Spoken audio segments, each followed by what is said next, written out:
do that, if you could call the roll, or get Phyllis or whoever's there call the roll. We got Mackenzie Manning with us and Marianne Dursky, who is a new designee from the department, and we're very pleased to have her with us as well. Okay, Lyle Alshai, or designee. Representative Harry Brooks, or designee. I think Harry's going to be joining us a little later. I spoke with him yesterday. Okay. Patrick Boggs is here from the House Education Committee, and Chairman Brooks should be joining us. Okay. Okay, we'll take you as a designee till he gets here. How's that? Okay, great. David Connor, or designee. Here. Senator Dolores Gresham, or designee. Dispatcher. Ben Torres. Here. Vincent Harville, or designee.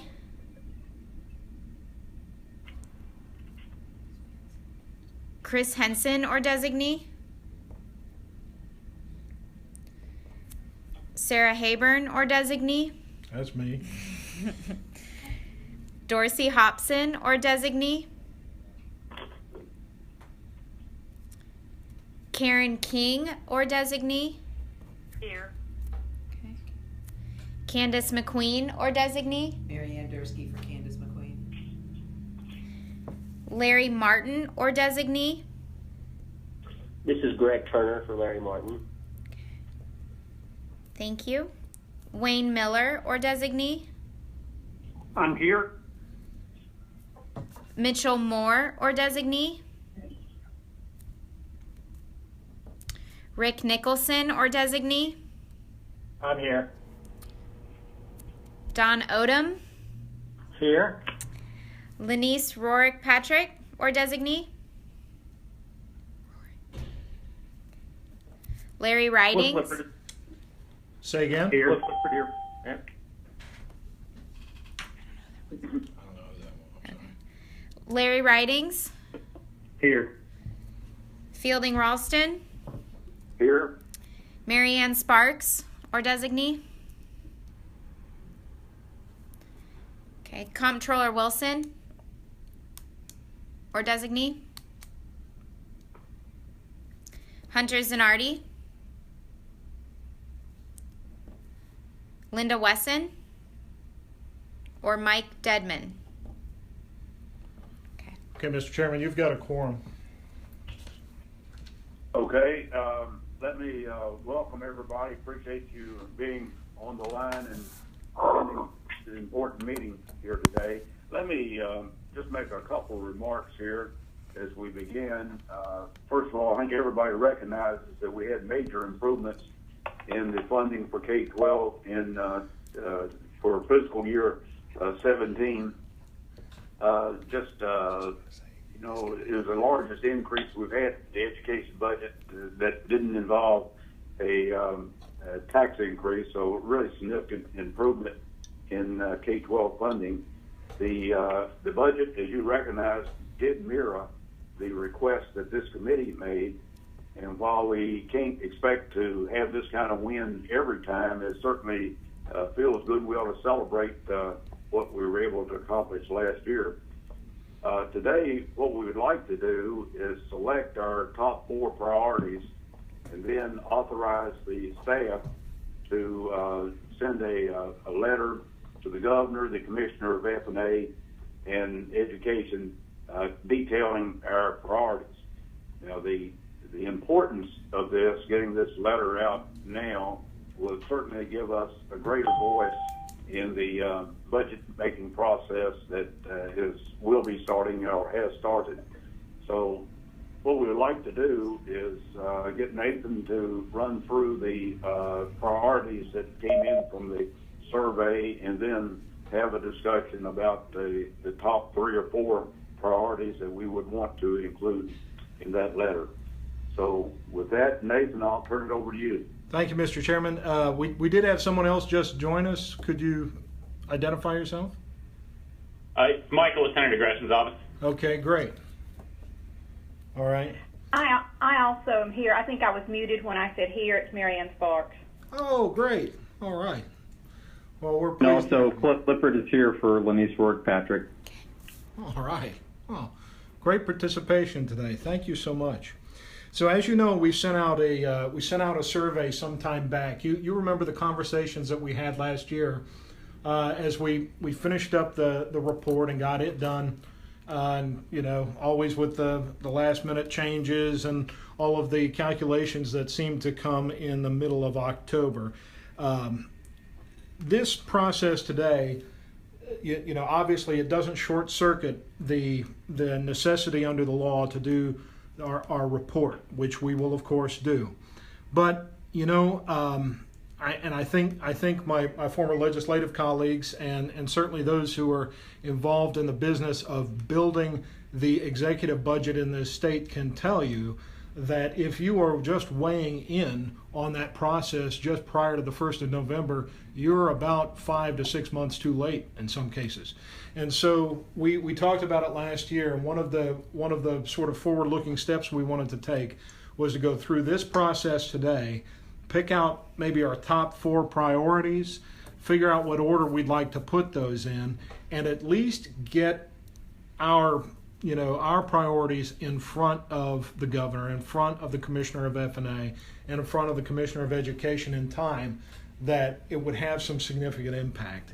So I very much appreciate the amount of response that we got from that survey, and I included those things. This actually shouldn't be an overly long call just to sort of walk through them, but what we got was sustained technology funding. We got funding the number of guidance counselors and education support services at a level closer to national best practices. We actually got extending the school year, continued commitment to teacher compensation, which I know that's going to be a big one, and the funding of RTI positions. So I guess what we need to do is walking through those priorities mentioned. There may be some other sort of low-hanging fruit that we didn't think about there, but to be faithful to the process, those are the 5 that actually had the most responses. Are there some other big holes that don't deviate too much from this list, but is there other concerns and thoughts? Nathan, this is Fielding. Sure. I think this past year, we know we had improvement in the funding for English language learners. There's additional $14 million in there for that. That was the first improvement that we have had in that funding since 2008. And in the BEP 2.0, we had identified a funding level of 1 to 20 and 1 to 200 ratio of teachers and also interpreters.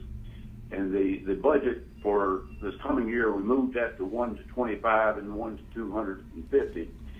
But I think this would be something that we ought to add. I know there's a great deal of interest in this, and I think we ought to consider as one of our priorities of getting this to the ratio of 1 to 20 and 1 to 200 respectively. So I would think we ought to add that to our list of priorities to be considered. Thoughts on that? I know I've had individual phone calls with some of you, and it's been something that's come up. But thoughts, concerns? Would everyone be okay with that, or? Nathan, this is Wayne Miller. I certainly don't disagree with Chairman Ralston.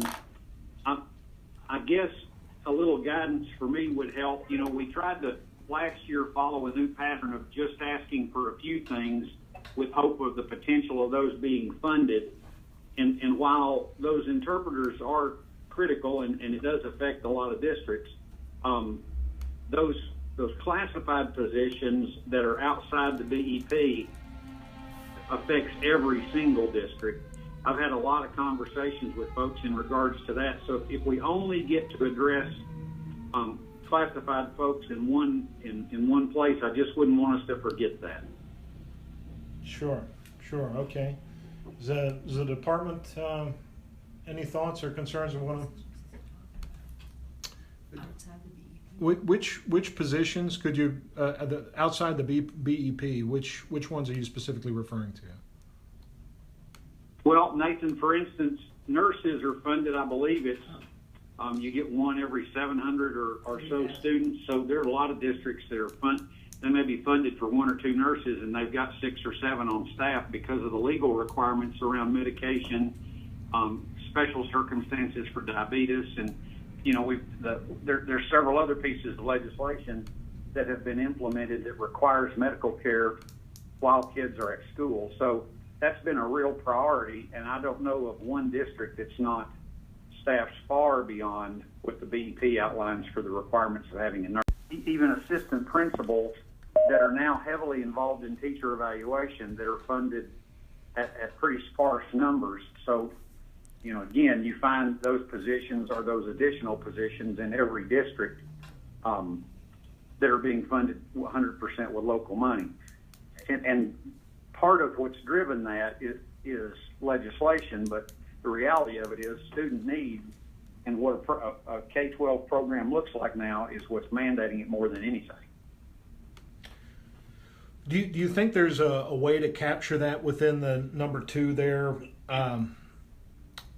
Yes. Well, I like the national best practices statement. I'm not sure if there is a consolidated document that might outline what that looks like in those classified positions. Well, I don't know about all of them. I know that the guidance counselor ratios there is such a document. Right. And I'm thinking that's the American School Counselors Association. They have a recommended ratio of 1 to 250. Now that having been said, that's come up, in response to this survey. But frankly, one of the things that I do for the state board is I sit on a number of boards and task forces and panels and things like that. And it seems to be a fairly recurring theme. It came up just the other day in the Career Forward Task Force.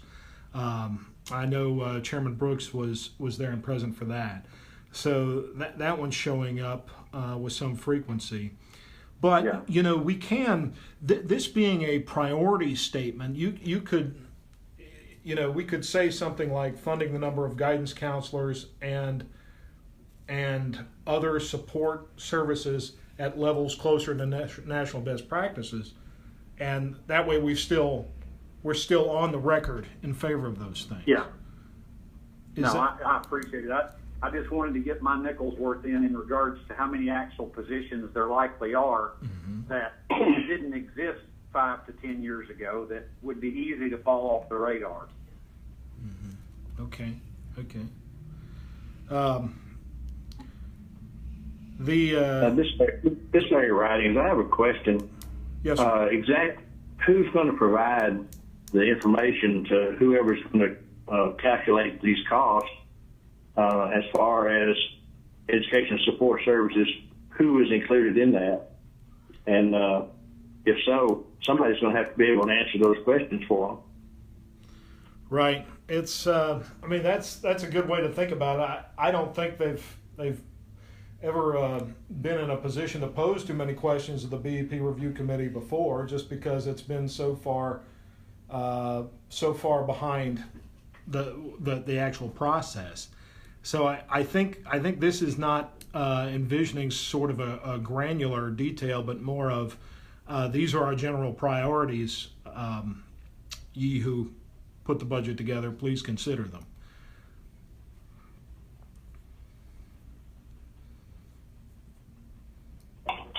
Nathan, this is Rick. Yes, sir. Before we embark on putting these out, I tend to agree. I would like to see some sort of cost estimate or something to compare, because what's being suggested is very broad, and so I think it could easily be ignored or passed off without knowing the impact. And even, are nurses a bigger priority than guidance counselors, or? Well, and I'll tell you, we can take this in a little more strict sense. frankly, if we want to. I mean, the 5 that I sent in that email are the ones that got the most hits back from, in terms of when we ask the question, name your priorities. These are the ones that came out. And so what we could do is simply limit the statement to guidance counselors. That way, when the department comes back with their specific numbers on that, we will be able to have a little better cost estimate for folks like you. And the other part of that is because of the change in the statute, I understood Wayne to say maybe some of these were more of a priority than the ELL, but the ELL became a priority to get to 1 to 20, funding-wise, I think, because that's what the statute says now. That's correct. Yeah, with the BEP Enhancement Act, it's pretty much a very clear will of the General Assembly and the administration, frankly, because they worked so closely on that legislation, that is a priority. So I don't know. It's my just having watched this process for so many years, I would think that something on that is going to be addressed. So it wouldn't hurt for us to have our 2 cents in on it. Nathan, I don't mean to prioritize nurses over translators over assistant principals. I mean, depending on the district that you ask, they would all feel very differently about it. So the fact that guidance counselors were mentioned specifically, I have no issue with that at all. Any movement in looking at those positions outside the classroom is a movement in the right direction. Is that the general consensus?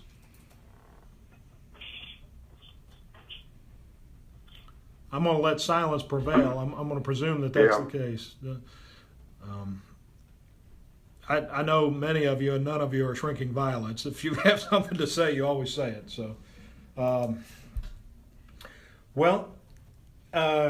so everyone is comfortable then with if we were to phrase this, funding the number of guidance counselors at a level closer to national best practices as one of the priorities. We're not saying which one.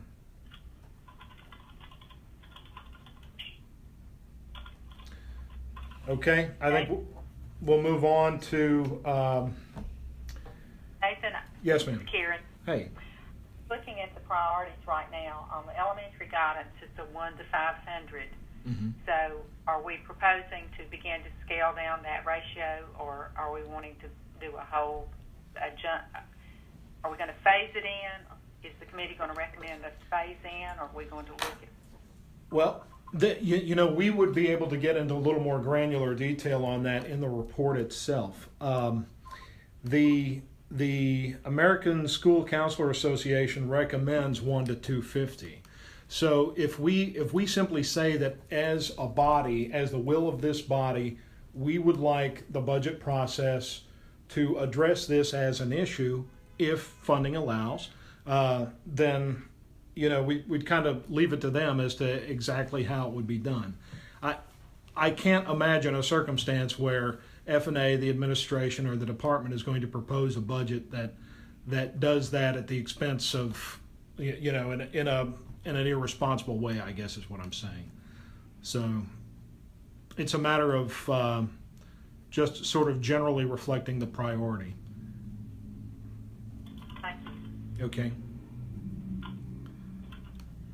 All right, if we're good with that, in conversations with each of you, or with many of you at least, I certainly haven't spoken to all of you, but in conversations with several of you, this theme of continued commitment to teacher compensation keeps coming up. Obviously, we know the governor considers that a top priority, and the legislature has approved and appropriated the dollars he's requested, and I can see that seems to be pretty universal. When I put these down in terms of 1, 2, 3, 4, 5, it wasn't which got the most votes, but obviously continued commitment to teacher compensation was right at the top, almost where I thought it would probably end up being maybe the number one priority. But that's just having seen that. Are there thoughts on that, or is there a comfort level in making that a let's just say the number one priority? I'm certainly in agreement. Go ahead. That would be our preference, is that teacher compensation be number one. Is there objection to continued commitment to teacher compensation being the first priority? There's not. Okay. There's no objection. Let's make that number one. Yes, sir. Extending the school year is on there. I know that will be quite an expensive ask, but nonetheless, to be true to the process, that did come up from a few folks, and so is that something that the committee legitimately wants to put forward as a priority?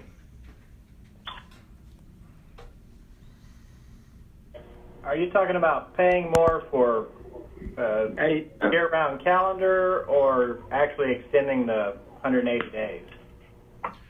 Yeah, you know, with the survey we sent out, it was just as simple as extending the school year. There was no meat put on those bones, Rick, so I can't answer that. If someone who was an advocate for it wants to speak up and kind of flesh that out a little bit more, that might be helpful.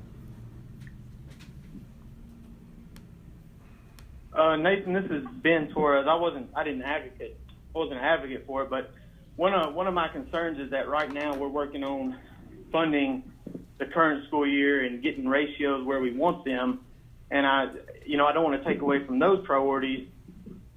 And maybe looking at the extended school year later on down the road, once we get more funding for the current school year, maybe something we want to look at. But right now, I know there's a teacher compensation, guidance counselors, RTIs. There's a lot of things right now that districts are really needing with the current schedule they have. So that's where I would be on it. I don't know. What would everyone be comfortable with letting that one roll off roll off this list, and maybe see if we want to revisit it next year? Is that something folks would be comfortable with? I would. I would. Yes. Yes. Definitely. Yes. Sound like we've got agreement on that one, Nathan. All right, Mr. Chairman. Now, if only the rest of them would be just that easy. Sustained technology funding. You know, in giving that some thought, obviously the budget this last year put a considerable chunk in there. I don't know. I don't have any sense of where it's headed for this next year. Is sustained technology funding? Would that be? I think right now we've got number one is continued commitment to teacher compensation. Mr. Chairman, you had talked about the ELL language, and we had come around. Rick made the point that this was put in statute, and to me that makes it fairly clear that reflects the will of the legislature and the administration. Would you all feel comfortable? Go ahead. Go ahead, Nathan. I was just going to say, would you all feel comfortable making the ELL request the number 2 or the number 3 priority? Where would you like that? We've got continued commitment to teacher compensation as 1, and then on the ELL to get those ratios into line with what the law calls for. Would you like to make that number 2? Nathan, I would, because of the legislative interest in that subject and other reasons, but certainly because of that, I would tend to put the ELL number 2 and put sustaining the technology funding number 3, but hear from other members of the committee.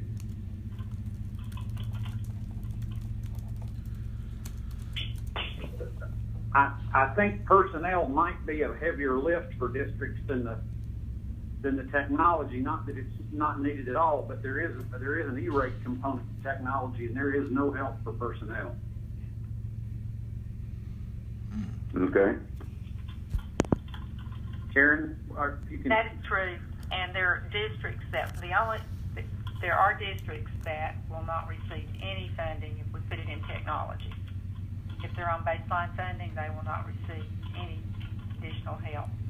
So the more that we shift in the BEP toward personnel, then that will enable them to free up local dollars to move it toward technology locally. So what if then that problem being with technology, what about the guidance counselor issue? Would you want to make guidance counselors 3? I would think so. Is everyone okay with guidance counselors 3? Yes. Yes. Yes. And Nathan, I would think that maybe, as we've done in the past, is I don't know if our group would want to make a recommendation. And again, without knowing the dollar figures, but it seems as if we make a recommendation, we did with the health insurance, not wanting to bite the whole apple off at a time, just to take a nibble at the apple. Sure. That it helped in order for us to begin the pathway toward the goal. Well, you know what would be a good solution for that is when we vote at the end to instruct staff, which will probably end up being me to write that letter. I can put it out there, with language of, over time or increase toward, in other words, some language that indicates the direction without necessarily saying we need everything today. Although we do, these are priorities, but moving towards the proper ratio of guidance counselors, moving towards this 20 to 1 and 1 to 200 as opposed to 1 to 250 on ELL, and continued commitment to teacher compensation. There's no way this committee is ever going to say commitment looks like 50 million or 100 million or 200 million or 25 million, because that question can only be answered by the revenue figures. And so simply, that's a way to think of it as well. What is commitment? Commitment is, hey, it's our desire to move in this direction. And, that's kind of where our statement can be. Does that make sense? Yes. Because right now, my friend Chris Henson's not here, but if Chris were here, I'm sure he would again point to the fact that we're far away from the average teacher salary in the state of Tennessee, and that being a figure used in the BEP, we're a long, long distance from that. So we need to continue to work toward that achievement. Well, and I'll tell you, I'd say bigger strides were made this last year. I mean, this is pretty extraordinary. Nobody raised the sales tax, and nothing. There wasn't a whole lot of sorrow or strife, in the legislative process on that, and so that's a pretty big deal. So okay, then, are we liking it then? Number 1, teacher funding; 2, ELL; 3, guidance counselors. That leaves us funding RTI positions and sustained technology funding. What do we want to do? What order would make folks would reflect your will more clearly on that? Nathan, this is David Connor. I'll throw out a suggestion. I mean, we're systems. Well, they're already doing technology also, but they're implementing and trying to do RTI right now. Mm-hmm. The one thing around technology that I think we're stuck with is it's traditionally just been an arbitrary number. I mean, it was 20 million for many years, and it just kind of went up. Right. And I think that's one of the figures we don't really have something to point to say, here's what a level of technology funding should be for a school. Right. And maybe that could be part of the work of the committee, is to begin coming up with recommendations as to what actual real-world technology needs are. Well, and it's, the question becomes between the constituent members of this committee, what suggestion and what time commitment can you make to make that happen? as far as the creation of that report on an annual basis, that's a matter of us relying heavily on the department, as our state board staff is about 8 people, and of course we've got a whole lot of other things going on, and so it's a matter of how could we arrive at that, or would that be something that individual members would want to take on and come back and report to us? Nathan, we are, and Mary Ann, correct me if I'm wrong, we have now established a appropriation in all the general purpose school budgets in the state of Tennessee for technology. So for the first time, we are actually going to capture the cost of technology in every school system in the state this year within the budget. And so we will have hard data on the cost for technology. That is correct. We have created a new separate category within the general purpose budget to capture technology expenditures. So this, Karen's absolutely correct, that for the first time, this is going to give us some visibility into how much districts are actually spending on technology personnel, hardware, contracts, that type of thing. Okay, so does that mean, in terms of influencing this process, it would be more effective to look for hard numbers next year to have some data behind us, or are we looking at 2 years out? What do you think is the best time frame? It would be probably next fall, August or September of 17, before we'd have any kind of data from the first year. So it would certainly be at least a year, and if we wanted, 2 years would be better, I think, as people get used to using the category in their budgets. But well, that would be some substantive improvement. I guess the question becomes: do we want to just have a general statement, maybe as number 5 for sustained technology funding, or would the committee prefer to wait until we have some harder numbers that we can look at? What do you think? Nathan, this is Patrick Boggs. Is there a national measure of what is an adequate amount of technology spending per student? So I'm looking at the department, and neither one of us are familiar with such a number. I'd be willing to check with our IT staff to see if they have any information. Right. Based on their conversations with other states, but I know of nothing offhand. Patrick, my sense is that may be actually a good question to pose to the ECS folks. If you give the folks out in Denver a call and may pose that question, because I've had that come up on a few different occasions in the last few years, and I don't know that I've ever gotten a really good answer on it.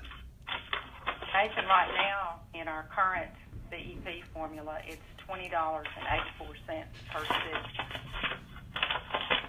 That's what we're spending right now. I can tell you that a Chromebook right now is $350.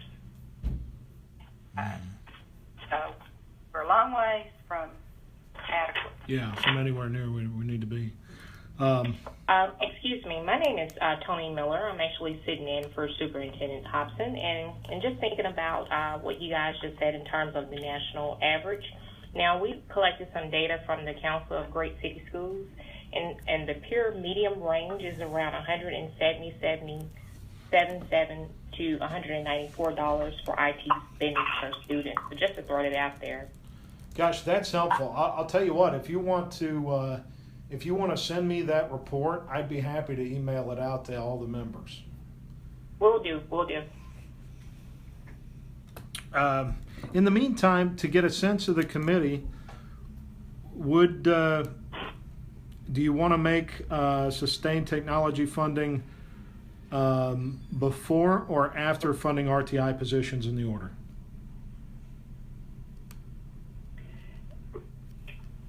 Karen, can you go back to the explanation of baseline funding? In other words, if we fund personnel, then we may have more local money to spend on the technology. The technology is important, but we also need to look at what systems we'll actually receive. Mary Ann May can speak better than I can to this, but as I understand it, if there are salary improvements and you're on baseline, you receive salary and benefit improvements. If the improvements are in other areas of the formula, for instance, capital outlay, there are districts that would receive nothing because they're on baseline. And so that's why when we're looking at these types of improvements that we need to be mindful that sometimes when we think everyone is getting an improvement from our decisions, there may be districts that will receive nothing. That is correct. Karen's correct, and this typically happens to systems who are the old baseline systems or who are see a declining enrollment and they generate less through the BEP formula one year than they did the previous year. They are only guaranteed improvements in salaries and benefits, instructional salaries and benefits, not in any of the other components. So that Karen's correct. In a case where a system is losing enrollment, generating less, they would get any of these salary improvements that we've discussed, but they would not receive the benefit of a technology improvement. Hey, Mary Ann, how many systems are on stability now after the... Let me check. I think it's very few. She's looking up the hard number, but I know there's... Is there? Okay. Oftentimes.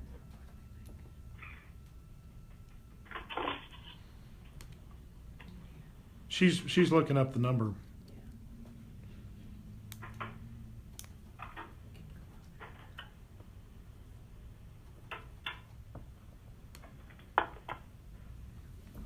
We actually call it, with the change in the law, we actually call it folks who are on minimum funding, and it's a combination of the old stability and baseline. In FY17, there are 45 systems out of 142. Okay. That's fairly significant. So it sounds like this is informing the conversation. Tell me if I'm getting the sense of the committee correct, that you all would want to put funding RTI positions in number 4 and technology funding as number 5. Am I getting the drift correct on that? That's what it sounds like to me, Nathan. Yes. And what is the RTI funding now? There is no specific funding in the BEP formula for an RTI position. Let me throw this out too about RTI. There's another cost in there that nobody talks about much, and it's the required universal screener, which can be $5 to $6 per student. The legislature passed a dyslexia screener for this next year. So, I mean, if we take RTI positions or / screening or something like that, even if they didn't fund a lot of positions, maybe we begin to see some money to meet the mandates of this requirement.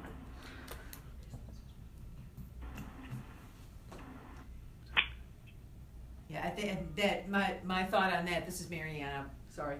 My thought on that is kind of dovetails what Karen was speaking to. If it's not specifically for a position, there are those 45 systems who may not see the benefit of that. So it sounds like number 4 and number 5 are not going to necessarily affect those 45 positions, potentially? If RTI, if it was RTI positions, Mm-hmm. then everyone would get the benefit of it. If it was RTI, universal screeners, if it was software or materials, then not necessarily. Everyone would not necessarily get that benefit. So it's better to slay. If we had the language to be funding of RTI / screening positions, would that share the burden / wealth on that? That would be adding another component to the BEP formula. Right, and I'm not saying it'll happen, but it is within our legal charge. So the question becomes, do you all want to phrase it that way? Or do you want to just stick with funding RTI positions as it is with the consequences of it?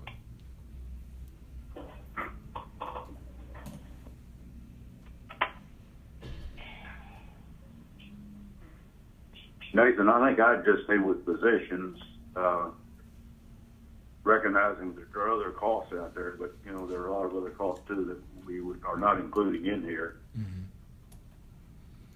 Okay, so number 4 would be funding RTI/screener positions, or I think just RTI positions. I think just RTI, no screener. yeah. Okay. And then number 5 would be sustained technology funding. Quick question on the technology. Was that enhancement this past year recurring, or is it non-recurring? It's recurring. Yes, those are recurring dollars. Yeah. Okay. And that's one of the reasons I said I don't know if they'll put another big one in this year, but it's this is about the sense of the committee. So sorry to interrupt. Go ahead. Hey Nathan, this is Tony Miller again from Shelby County Schools. I do realize there was a list that was kind of preset before the meeting. I just wanted to throw out there, has there been any talks or suggestions on any reading interventionists along with funding for economically disadvantaged children for the BEP?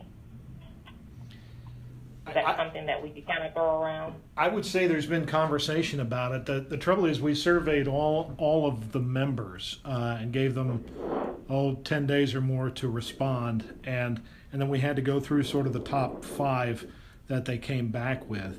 I certainly think that's worthy, but some of the history of the committee is that it unfortunately is, as in the past, it is unfortunate, whatever. It just has presented sort of a laundry list of things that they would like, which could not be paid for.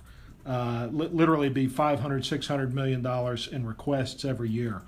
And while we're not certain of the costs here, because you can't really say what is the cost of a sustained commitment to teacher funding, this kind of lives as a priority list for the upcoming year.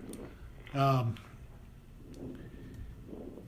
understand. So sure. We're reviewing the short list here. Got it. Yes, ma'am. We've kind of that's correct. This is Marianne Sparks.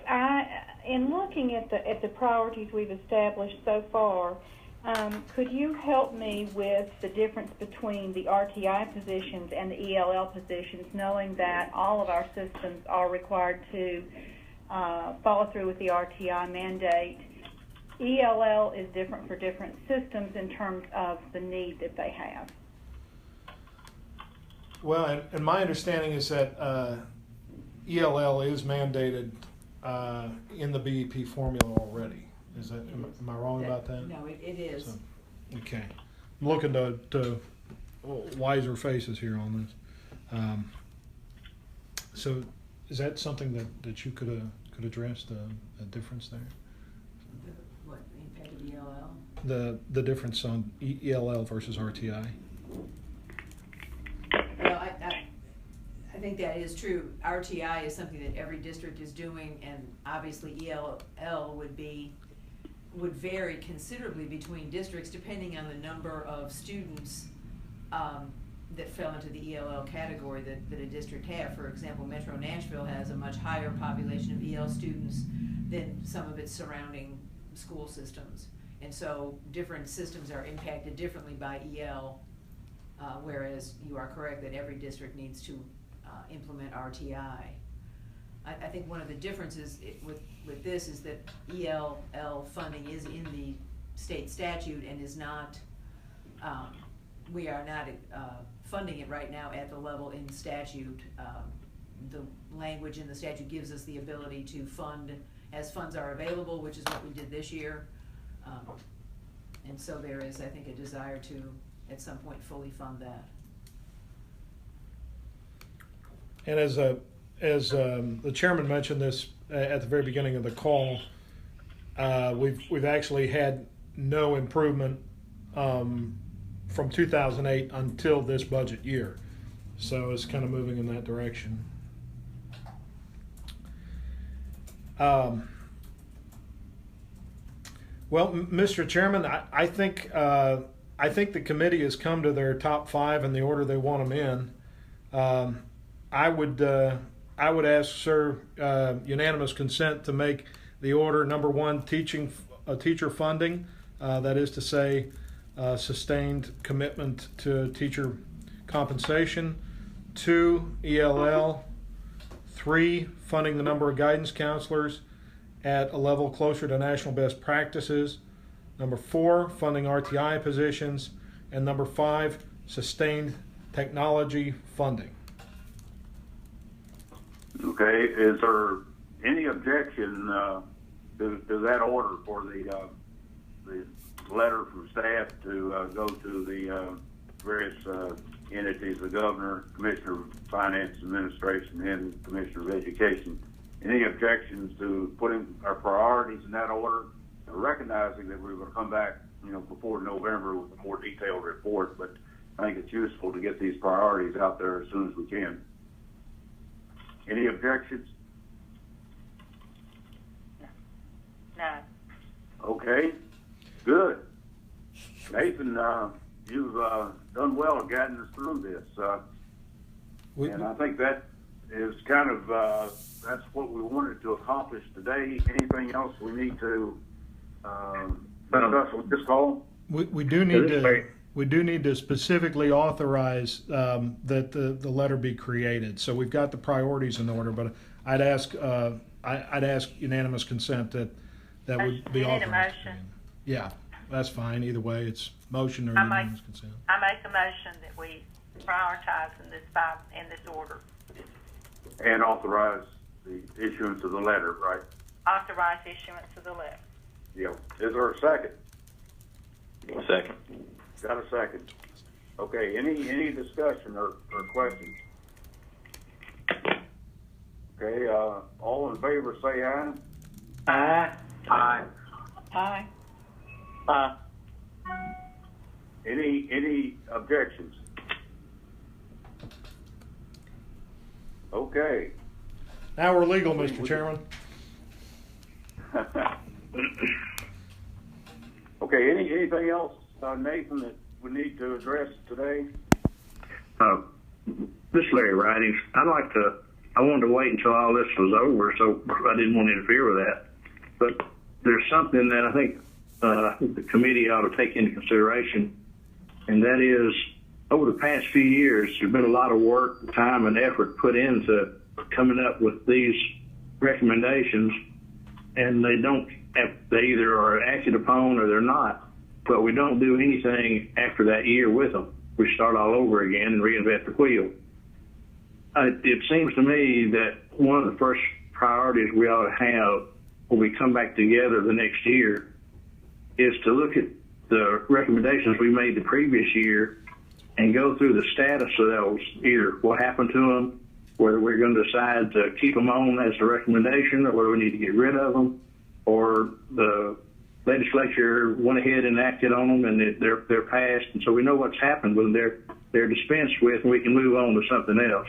I think we've got a kind of a little gap there in between last year and this year.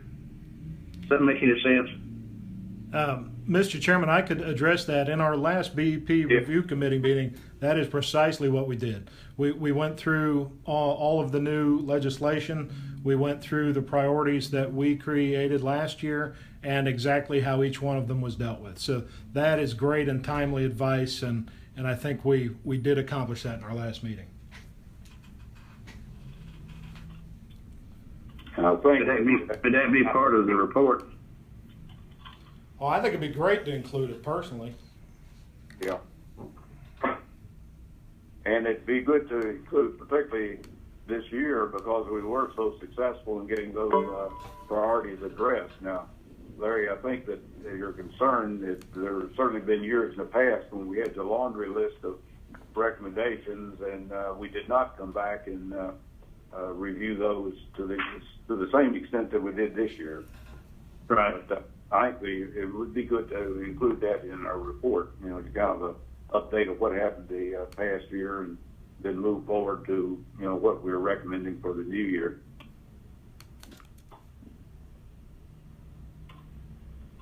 Okay.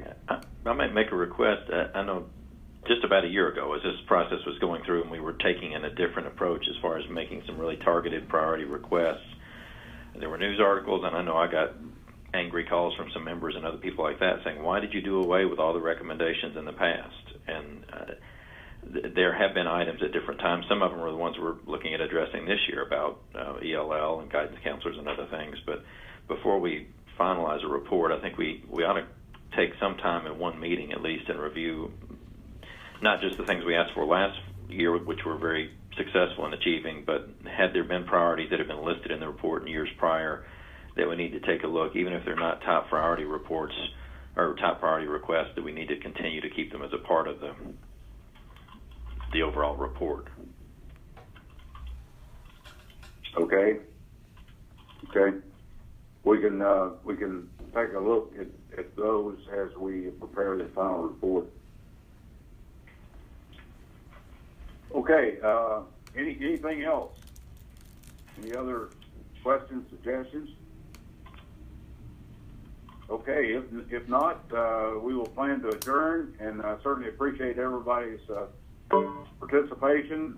Good meeting, and we'll get that letter out. Thank you. Nathan, thank you. Thank you, sir.